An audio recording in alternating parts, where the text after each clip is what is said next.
ceia com Jesus. Com Jesus. Essa é a saudação oficial do Monlarose, né? Muito bem. E essa questão de ser digno de tomar a ceia, eu acho que assim, quando a pessoa diz eu sou digna, é justamente quando ela não é digna.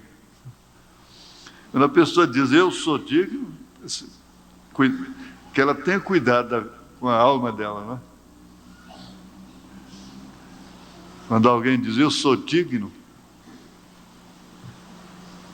é sinal que alguma coisa está errada com a sua revelação de si mesmo.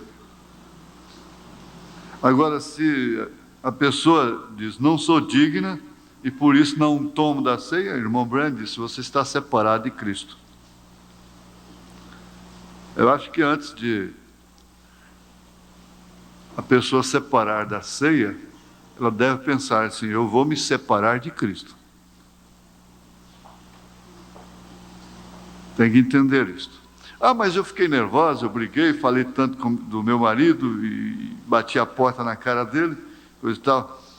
Então, por isso eu não tomo da ceia, porque eu sou sincero,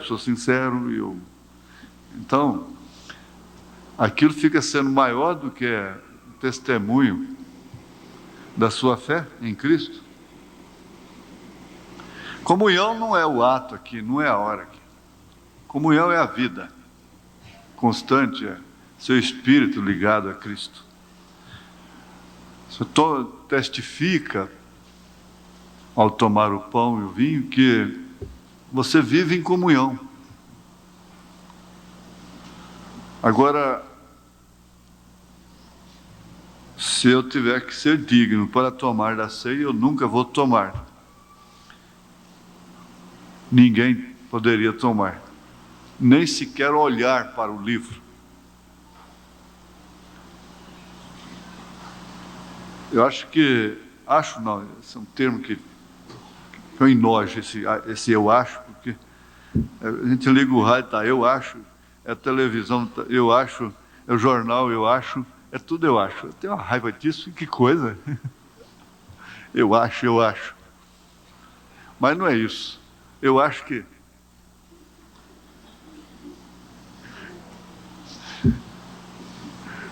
vira um vício de linguagem, não é? Mas a verdade é que, ao não tomar da ceia, você, então, preferiu ficar separado de Cristo. Por quê? Porque agiu de uma maneira errada. Então, o que deve realmente ser separado é aquela maneira, não é a ceia. Você deve separar daquela maneira, não da ceia, não de Cristo. Agora, eu entendo que a pessoa teme a Deus, é sincera, tem um temor de Deus.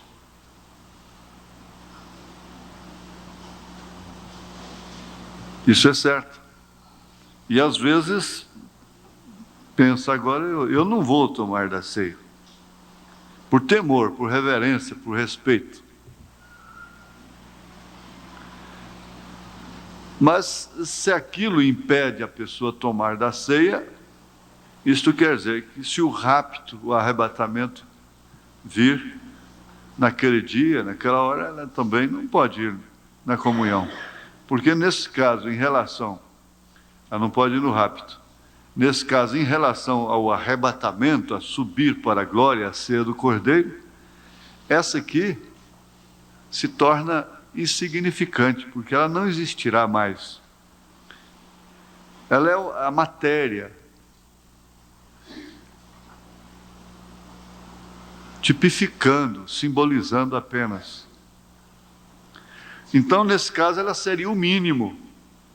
E se não podeis o mínimo, como podereis o máximo? De todos os modos, é por fé, tendo ousadia para entrar no santuário. Agora, o profeta diz, se você tem que mudar alguma coisa, mude. Se você tem que separar de alguma coisa, que separe, mas não de Cristo, não da comunhão. Você tem que separar de mim? Separe de mim. Tem que separar de alguma coisa? Separe daquela coisa, mas menos de Cristo, menos da comunhão. Porque o pão e o vinho não sou eu, não é nem Cristo em carne. Nós não cremos nessa falsa doutrina cega da transubstanciação. Isso é catolicismo, paganismo, que ali está Cristo, cabelo, unha, ossos, carne, na hóstia, né? Na hóstia redonda. Nós não cremos nisso. Ele está falando da agonia de Cristo. Ele está falando do seu corpo quebrado no Calvário, mas como um símbolo, como uma representação. Então a pessoa deve ter essa consciência. E se vem para a comunhão condenada, condenado? Então Paulo disse: aquilo que não é feito por fé é pecado.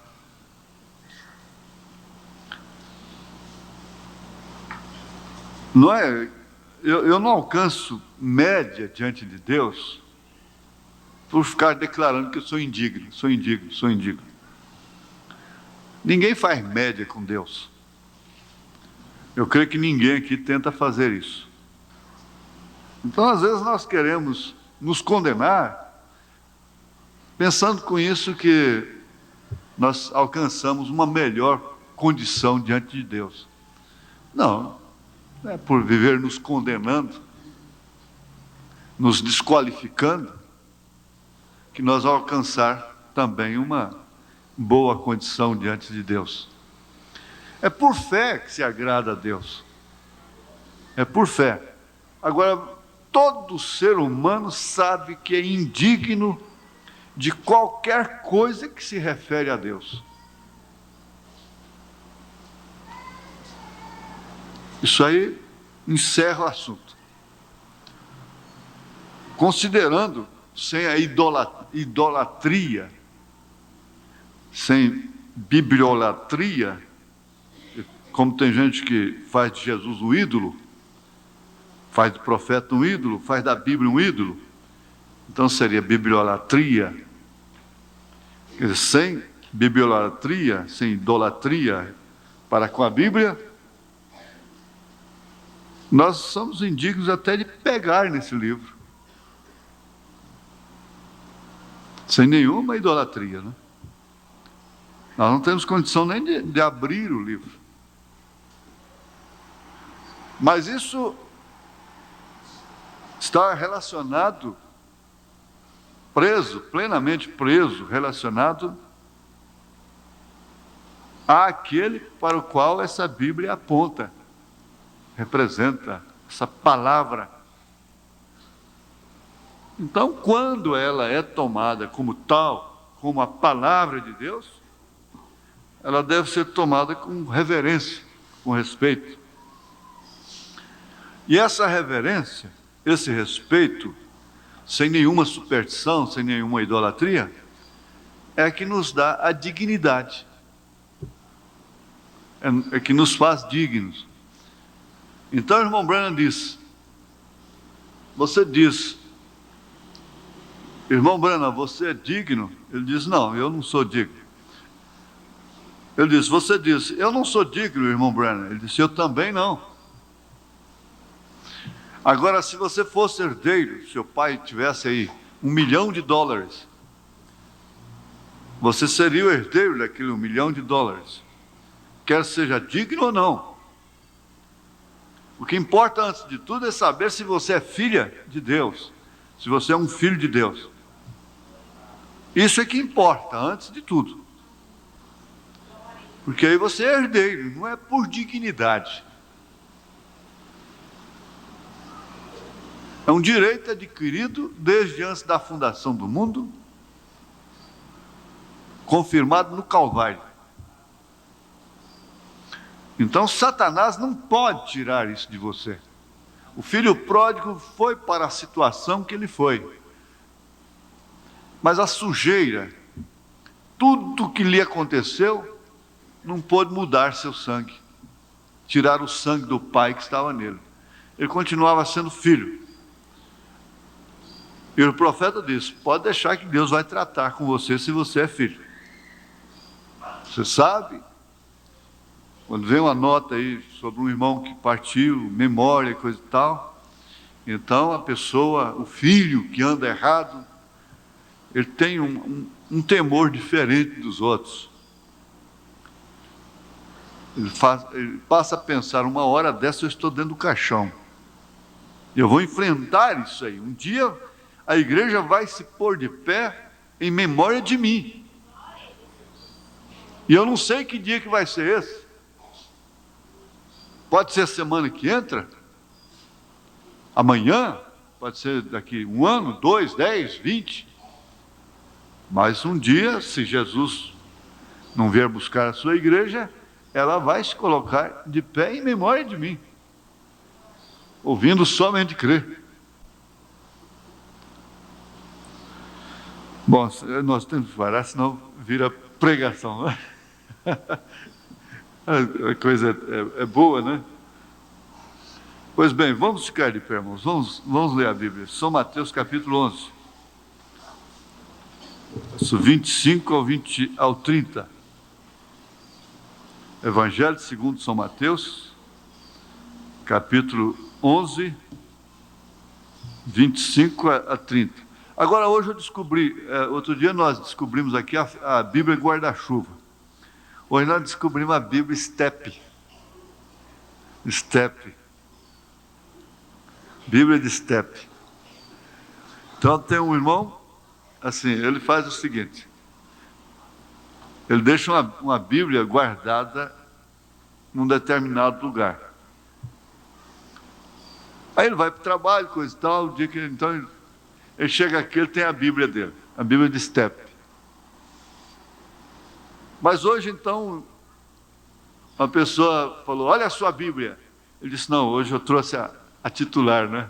Em outras palavras, eu trouxe a titular, né?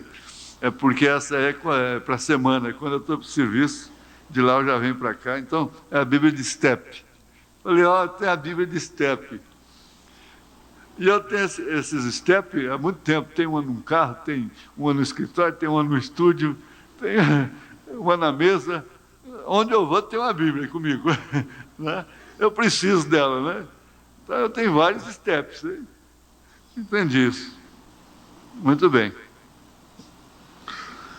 Vamos ler São Mateus 25, 30. Naquele tempo, respondendo Jesus, disse: graças te dou, ó Pai, Senhor do céu e da terra, que ocultaste estas coisas aos sábios e entendidos e as revelaste aos pequeninos. Sim, ó Pai, porque assim te aprouve. Todas as coisas me foram entregues por meu Pai, e ninguém conhece o Filho senão o Pai, e ninguém conhece o Pai senão o Filho, e aquele a quem o Filho quiser revelar. Porque aí vê o Filho no Pai, não é o Pai no Filho. Vinde a mim todos os que estáis cansados e oprimidos, e eu vos aliviarei. Tomai sobre vós o meu jugo, e aprendei de mim, que sou manso e humilde de coração, e encontrareis descanso para as vossas almas, porque o meu jugo é suave e o meu fardo é leve.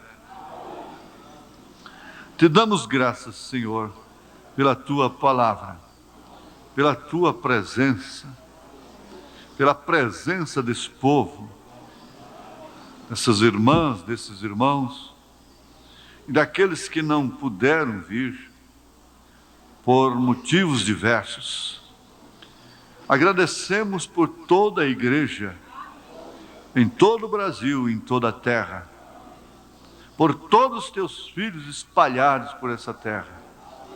Nós agradecemos porque nós não somos dignos, mas Tu és digno, Senhor. E por isso nós podemos nos aproximar de Ti. Com confiança, com fé, com ousadia, pela graça de nosso Senhor. Te pedimos que aceite a nossa gratidão e nos ajude a prosseguirmos na fé. Em nome de Jesus Cristo. Amém, Senhor. Amém. Assentai-vos.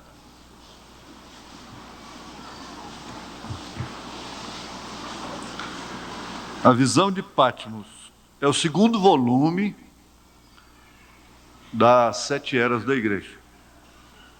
Segundo volume. A Visão de Patmos.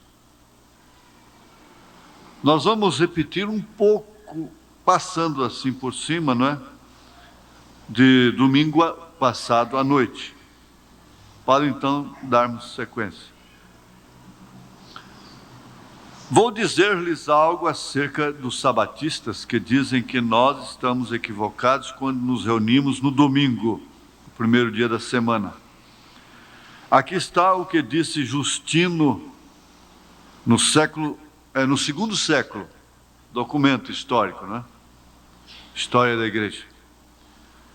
No domingo se tem uma reunião de todos aqueles que vivem nas cidades e vilas e se lê uma porção das memórias e os escritos dos apóstolos até onde o tempo o permite. Isso quer dizer, naquele tempo eles ainda não tinham uma Bíblia compilada, essa enciclopédia, né? Esse livro de 66 livros. Eram lidas porções, assim, não é? Depois disso, todos nos pomos de pé para oferecer a oração geral. Ao terminar a oração, como temos explicado, se serve o pão e o vinho, se dá graças e a congregação responde amém. Então os elementos são distribuídos a cada um e os diáconos levam à casa dos que estão ausentes. Os que têm posses e aqueles que assim o desejam dão contribuições voluntárias e logo esta coleta é entregue ao que preside, o qual com ela supre aos órfãos, viúvas, prisioneiros e estrangeiros que têm necessidade. Assim vemos que aqueles que dizem que a igreja primitiva mantinha a tradição judia de se ajuntar no último dia da semana, estão em suma ignorância do que a história mostra, e por isso não são dignos de confiança. A igreja gentílica sempre se reuniu no primeiro dia da semana, mesmo lá em Atos dos Apóstolos. O molho, lá no Velho Testamento, era movido pelo sacerdote no primeiro dia da semana.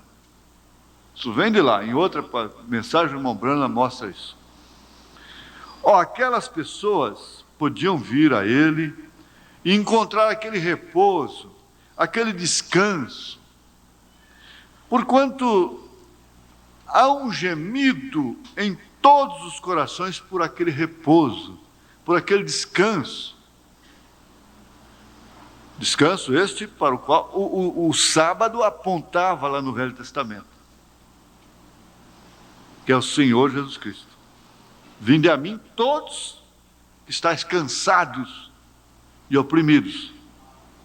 E ele estava falando isso para a sua gente, que guardava o sábado.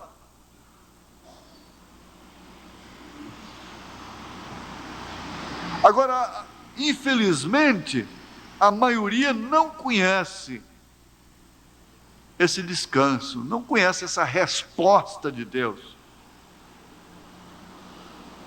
Assim sendo, tratam de silenciar aquele gemido através de quê? De religião, de esmolas,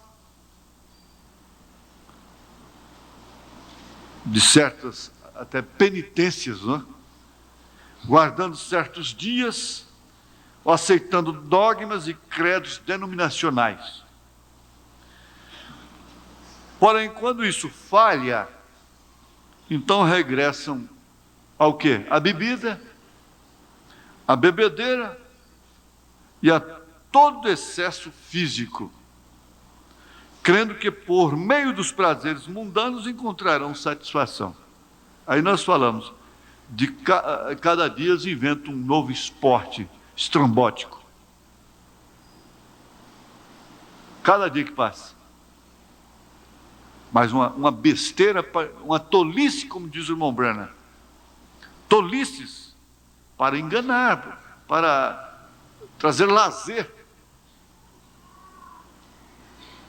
Agora mesmo, no último dia do nosso carnaval, me refiro nosso, se referindo ao brasileiro, o Brasil, o último dia do carnaval, então o nosso presidente deve estar lá, segundo a sua própria promessa, no palanque lá no Rio de Janeiro.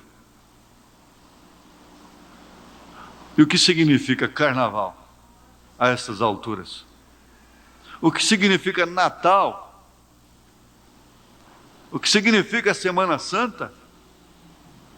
O que significam as festas juninas? O que tem significado realmente os comes e bebes, os aniversários, as comemorações? Relativamente, tudo é a mesma coisa. Você pode fazer uma festinha na sua casa num espírito completamente, totalmente diferente. Como o irmão disse, daí a pouco, enquanto não chegam os vizinhos de short, o primo de short, o cunhado de short, a cunhada de short, de shortinho, enquanto não chegam eles. Na verdade, é difícil. Se correr, o bicho pega, se ficar, o bicho come. Essa é a situação. Não é certo? O que fica muito difícil é isso. Um certo prazer, um certo lazer. Estava conversando com o irmão Roosevelt ontem. Desses dois esportes que são limpos, esses eles estão sufocando. Os dois únicos esportes que são limpos, que é caçar e pescar. Você vê o quanto o mundo está contrário à Bíblia. A criança devia crescer aprendendo a pescar, respeitando a natureza, conscientizada nas escolas. Como há países que fazem isso. Os pais deveriam ensinar, porque é um lazer extraordinário. O profeta diz: quando você está pescando, você fica mais junto de Deus do que nunca. Mais perto de Deus. Você está lá numa mata, passa uma noite dentro de uma mata, você fica mais próximo de Deus do que nunca. Mas justamente tudo que tem base bíblica, que tem sustentação bíblica, então aí. Agora, precisa de carnaval, é de futebol, é de mercenário da bola, arquimilionários da bola, e assim por diante. E tênis, e vôlei, e futebol dentro d'água, e futebol na praia, e futebol de todo jeito. Mas regressaram ao vômito. E creem que por prazeres mundanos terão satisfação. Porém, em tais coisas não há aquele repouso que realmente o homem necessita, que significa paz, tranquilidade de espírito. Eles fumam e tomam pílulas para acalmar seus nervos, porém não há descanso em drogas mundanas. Não há. Eles viajam, mas depois têm que voltar. Eles necessitam de Jesus, eles necessitam do remédio celestial, eles necessitam do repouso do Espírito. Seus espíritos têm que se reclinarem, tem que haver um travesseiro para o espírito, repousar também, parar com a guerra contra a própria velhice. Aqui não, mas você vê lá fora, a mulher começou a alcançar uma certa idade, ela começa uma guerra. uma guerra com o espelho e uma insatisfação. Eu estava olhando, olha gente, até que uma mulher nova, pintada, do jeito que está, tem consenso, mas uma mulher velha, pintada, é feio demais, está doido. Coitadas, tenha dó. Eu estava pensando assim, ó, eu pego aquela mulher e vou pegar uma das minhas anciãs e botar perto dela e mostrar para o mundo. É muito mais bonito. Sem nenhuma religiosidade, sem nada. É muito mais bonito essa anciã de cabelos brancos, coque. Já não fica bem para uma senhora de idade com cabelo solto, né? Parece que não fica bem, assim. Então, mas isso aí, aquele penteado natural dela, fica tão bonito, tão decente, tão atrativo, tão respeitoso. Agora a pobre coitada tem que cortar aquilo aqui, ó. Sai aquela embuzinha, com uns brincão de pendurado. Eu não estou criticando, você entende? E aquelas rugas todas, aquelas mochibas todas, tudo pintado assim, e o negócio entra e some e torna a subir. Ora, mas tá certo, a jovem pelo menos, né? Isso é verdade, é verdade. Olha, as nossas anciãs são bonitas, vocês podem olhar. Olha a irmã Ernestina, que simpatia. A irmã Nadir, que é minha avó. Não, eu falei para ela, estava contando para a sua sobrinha ali, né? Eu falei, olha, eu era garota ainda, sua tia já estava passando rasteira no meu avô. Mas ela gosta, ela disse que ela já chega ali, Deus te abençoe, Deus te abençoe. É a única que diz Deus te abençoe aqui para mim, não é? Assim como, né? É porque eu sou jovinho ainda, né? E ela caduca com os netos. Mas é verdade, é ou não é? É verdade. Mas aquela guerra, aquela insatisfação, aquela tristeza no espírito,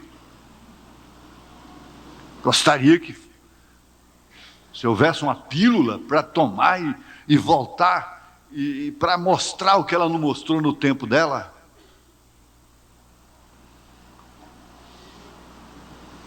Seria tão bom.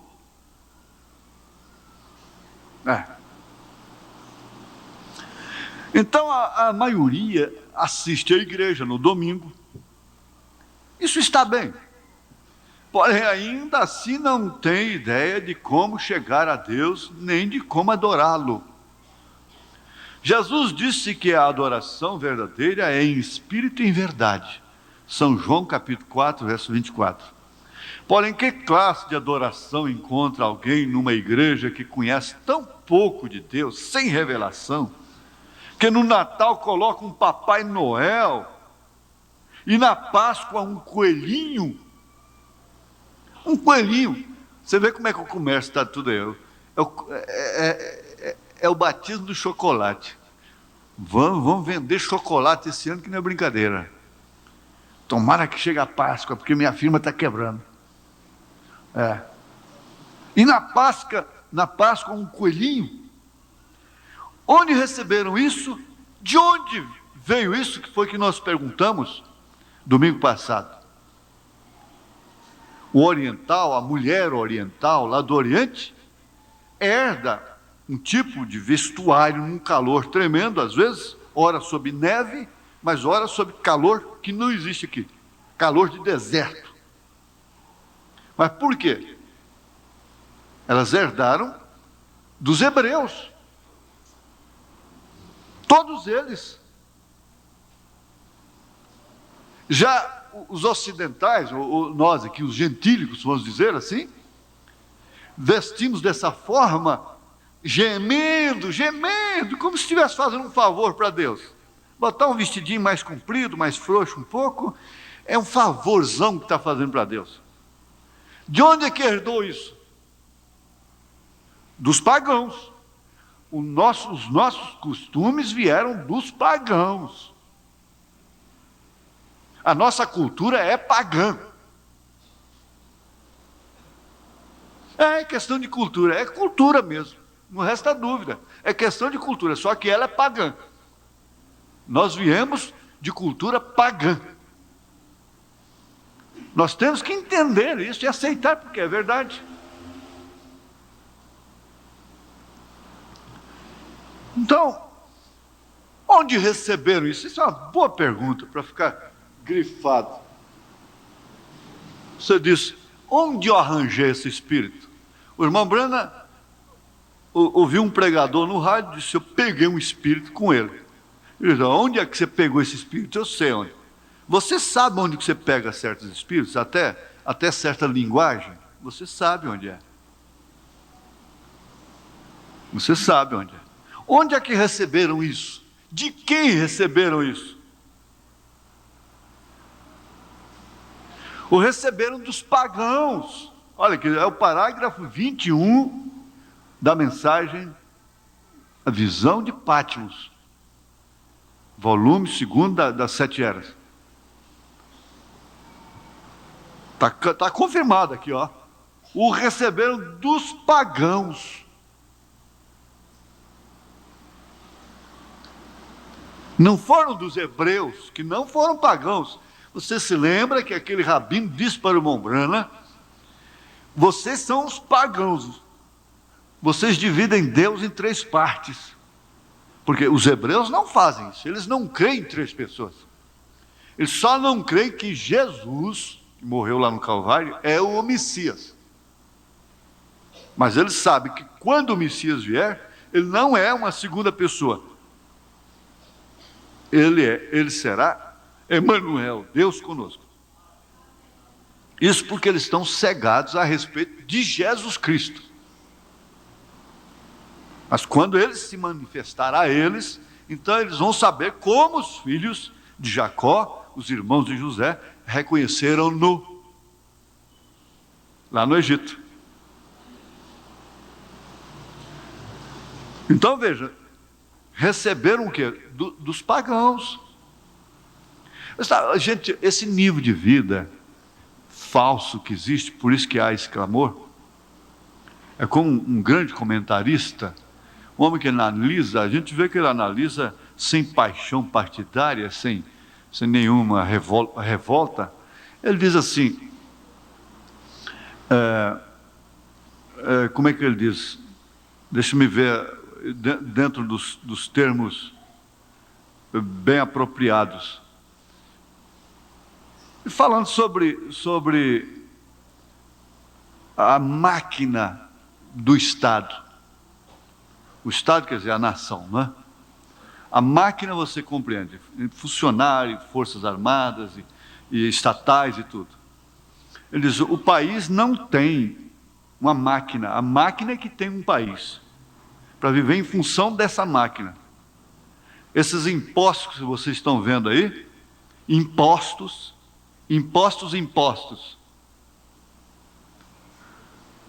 tudo por causa da máquina, para sustentar a máquina. Tudo quanto coisa que vai se construir nesse país tem que buscar dinheiro emprestado, porque tudo que ele produz é para sustentar a máquina. Então a máquina não está em função do país, mas sim o país em função da máquina. Vivendo.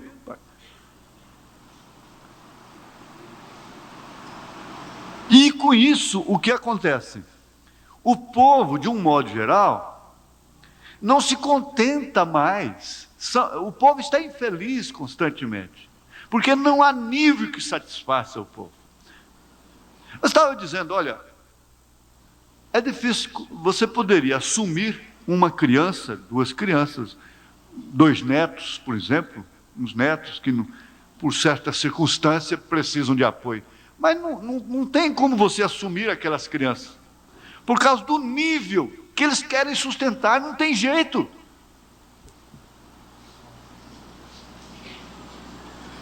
Resultado, você tem que recuar e passar por mal, porque não dá conta sustentar aquele nível. Como é que faz? É desumano, onde os pais começam a gemer. Isso reflete na vida conjugal Isso reflete na vida espiritual, reflete na família diretamente. Essa é a situação. Mas de quem isso foi herdado? De um princípio pagão. O povo de origem, vamos dizer, divina, porque a Bíblia separou filho dos homens e filho de Deus, não é?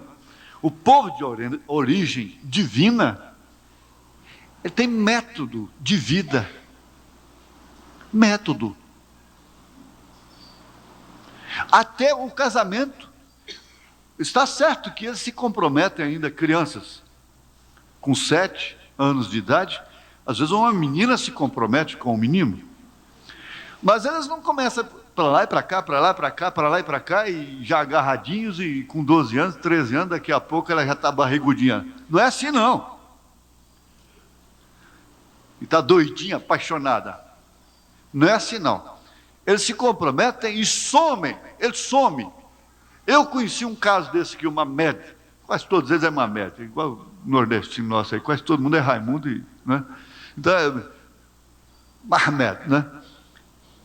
Ele já, coroão, já disse, não, eu estou no Brasil trabalhando, carregando mala de mascate. Ele carregava mala. Para mim buscar a minha prometida. Nós nos comprometemos desde criança. Então, trabalhou, a hora que ele podia ter realmente família, eles vão trabalhar. Quando pode ter família, por quê? Você pode ter família? Você pode ter filho?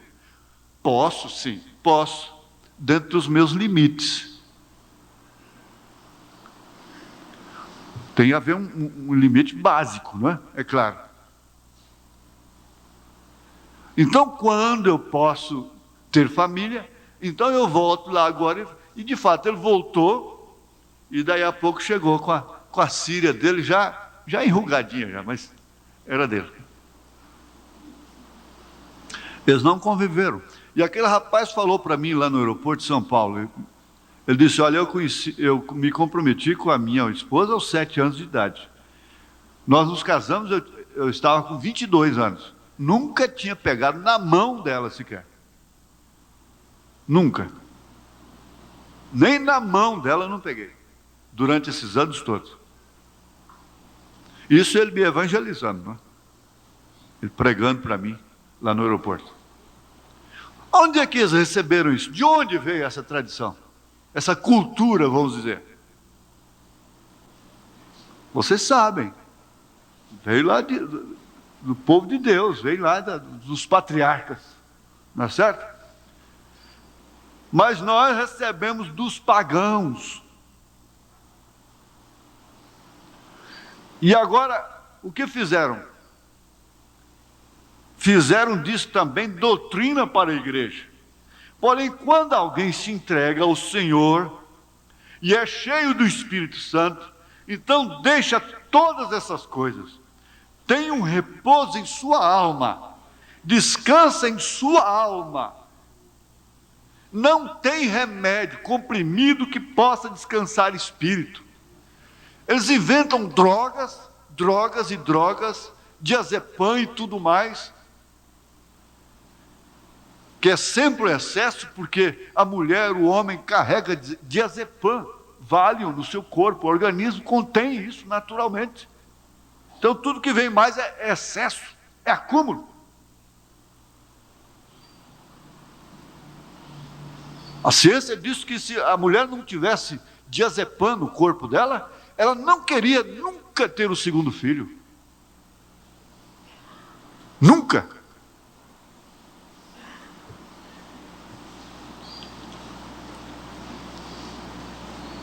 Mas para espírito não existe analgésico, não existe entorpecente, não existe nada disso.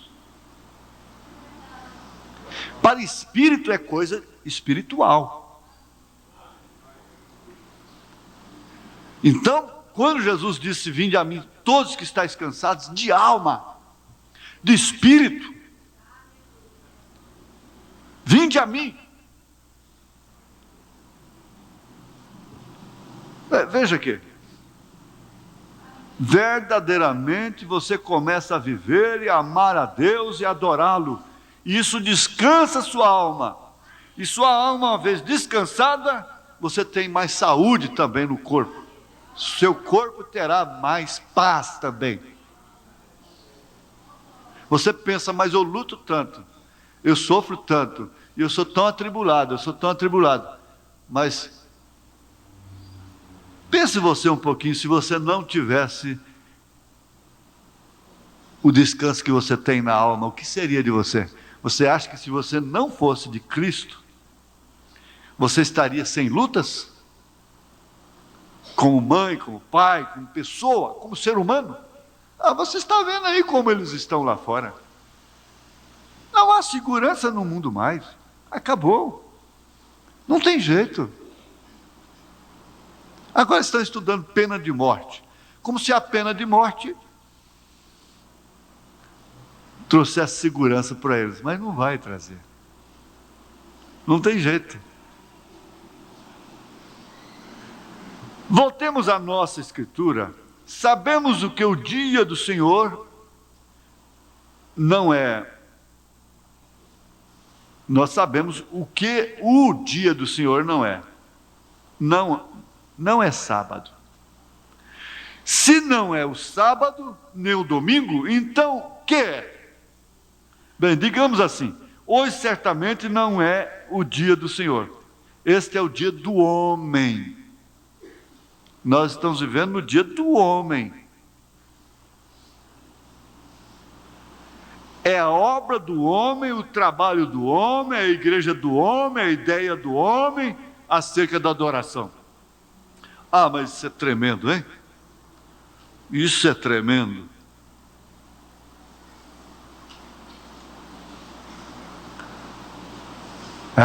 É a obra do homem, o trabalho do homem, a igreja do homem, a ideia do homem acerca da adoração. Tudo do homem, porque é o mundo do homem. Cosmos. É tempo de se erigir monumentos ao homem.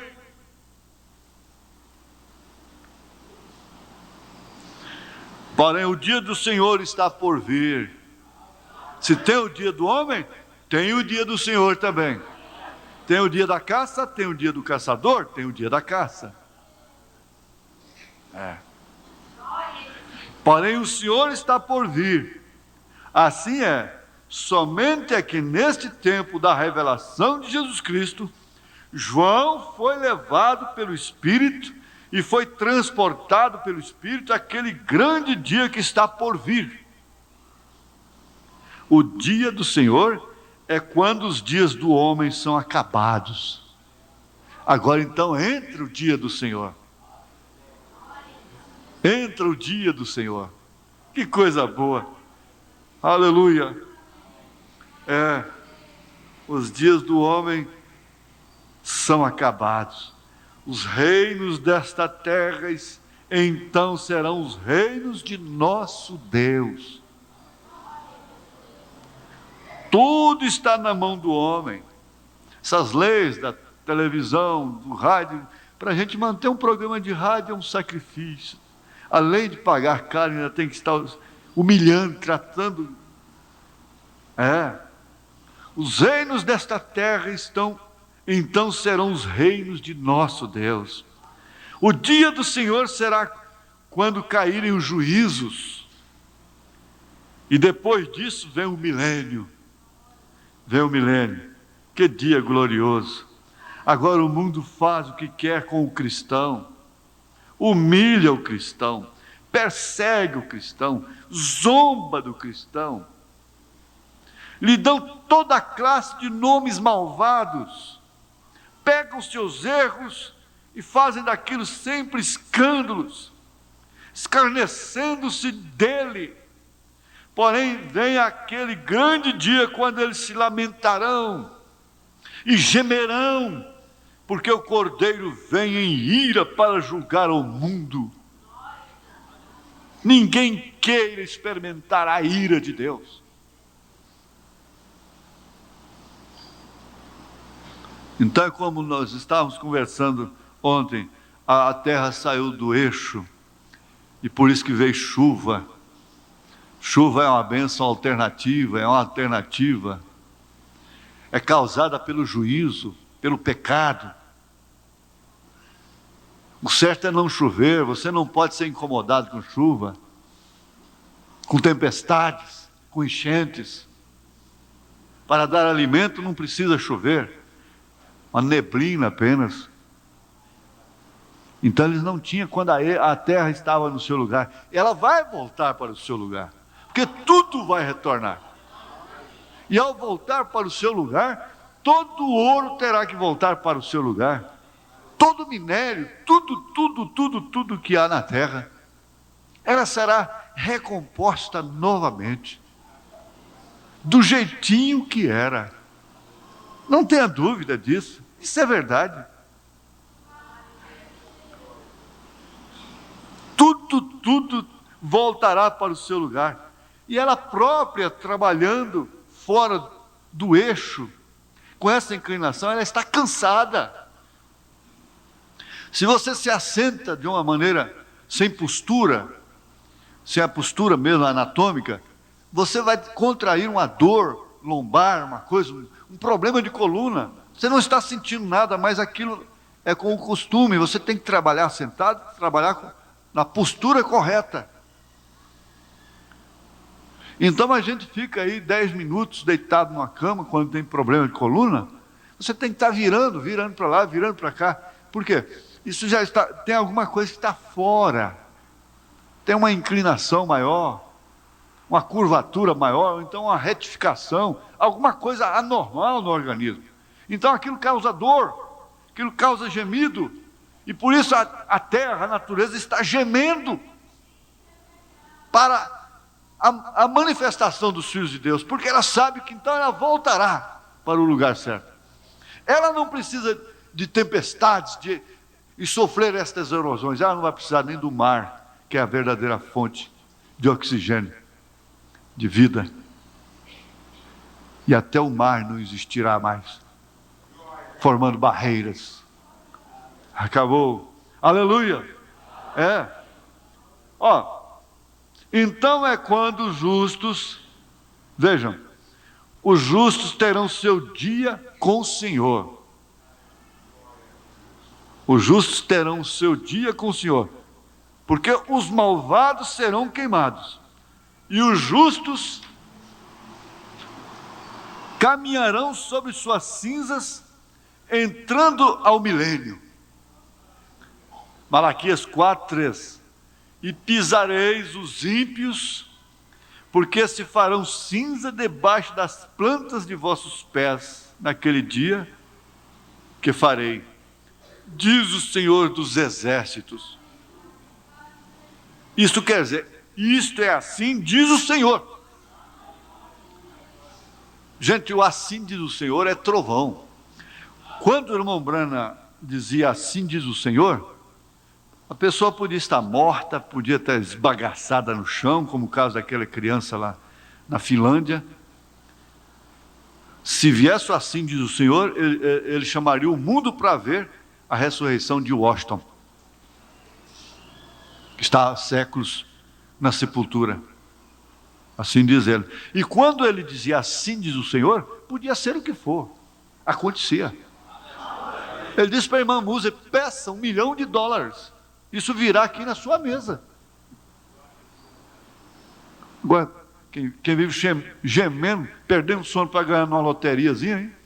Já pensou? Vim de graça na mesa. Com isso aí eu vou educar meus filhos, eu vou dar um bom dízimo, eu vou ajudar o pastor, eu vou fazer isso, eu vou fazer aquilo, eu vou fazer uma obra missionária.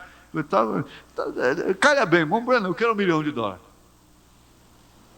E era só pedir, porque era assim diz o Senhor. Isso aqui é assim diz o Senhor. Portanto, você não tem que revidar o ímpio. Você não tem que julgar, você não tem que condenar ninguém, porque o dia do Senhor vem aí. E se é o dia do Senhor, é o seu dia também. Não é que você vai aguardar isso como uma vingança. Você me paga. Quando chegar no milênio, você me paga. Quando chegar aquele dia, você me paga. Aquela cobra me paga. Não é assim, não. Não é assim, não. Você morre dizendo, Pai, perdoa, porque não sabe o que faz. A noiva nunca perde vingança. Mas só tem um detalhe. Não é porque ela desejou, não é porque ela quis. Porque naquele dia não vai acontecer aquilo que aconteceu com Saul, que não matou o rei Amalequita.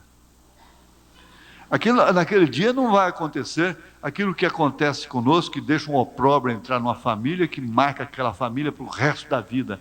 Filhos, netos e tataranetos carregando aquele opróbrio, aquela marca terrível. Não.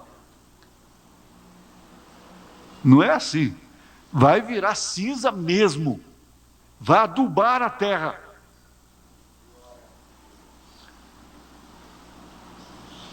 Nós não vamos entrar para outro tópico, por causa do nosso tempo. Hoje tem a ceia, tem que vir mais cedo. Então nós vamos encerrar aqui.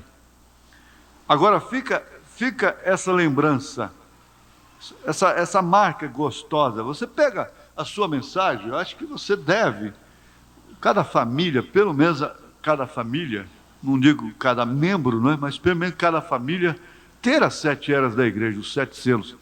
Então você pega a visão de Patmos e acompanha. Depois então você vai vendo mais coisas ainda. Mais coisas. Você acompanhar a escola direitinho, marcando também. Então você vai ver isso. Isso é profundo. Onde receberam isso? Onde? De quem? Você já sabe logo. Foi na escola. Minha filhinha já chegou com isso aqui, pode saber. É claro, foi com a priminha dela, foi com um primo, foi isso, foi aquilo, e assim por diante. Então você sabe onde você recebeu isso, onde é que você recebeu isso. O irmão Branham faz menção de Nero, César, é Nero, né? Imperador. César, né? Assistindo aquele desfile, César, e vem aquele soldado todo desagunçado, cheio de marcas, todo horroroso. E os generais poliram seus escudos e coisa e tal, e sempre ficava um lugar ao seu lado ali, para aquele a quem agradasse, ele pusesse ao seu lado ali, no imperador. E ele, de repente, ele vê aquele soldado no desfile, ele mandou chamá-lo, ele chegou ali com uma certa dificuldade, e boca torta, faltando uma orelha, aquela coisa mais feia do mundo. Onde é que você arrumou isso? Aí pergunta até indiscreta, né? Foi no campo de batalha. Essas cicatrizes foram adquiridas na batalha, no campo de batalha. Onde? No campo de batalha. Assenta-te aqui. Onde é que você adquiriu isso? Essas marcas. A Nelly disse para o irmão Brenda, foi no mundo. Onde é que você adquiriu? Você vê logo a pessoa marcada pelo mundo, ela vem, começa a ouvir, vai batizando, daí a pouco aquela marca vai desaparecendo, aquele semblante, aquela sensualidade vai desaparecendo, aquela coisa, e ela vai ficando diferente, completamente diferente. Mas onde é que foi que você adquiriu aquela marca, essas cicatrizes, tanto de um lado como do outro? Deus te abençoe. Pastor Elias. Você é um pregador do Evangelho também, e você está aqui por uma boa causa. Você não está doente, você está em necessidade e você quer um avivamento pentecostal para começar em sua igreja. Todos nós queremos isso. Vamos todos ficar de pé.